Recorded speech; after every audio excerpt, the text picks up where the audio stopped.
Mazda 3 2012, clicking, no start.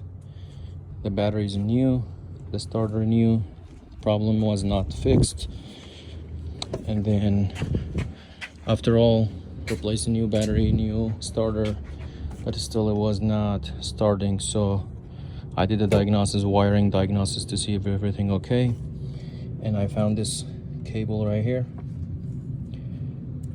It needed to be clean, so you open this right here, 10 millimeter, you open it, clean it, you clean the terminal, and you put it back and it will start. Don't replace the battery and don't replace the starter. So I'm going to show you. It was clicking before, no start, and now there you go, starting. If you like the video and it was helpful and save you money, please give me a like and subscription. Thank you for new videos.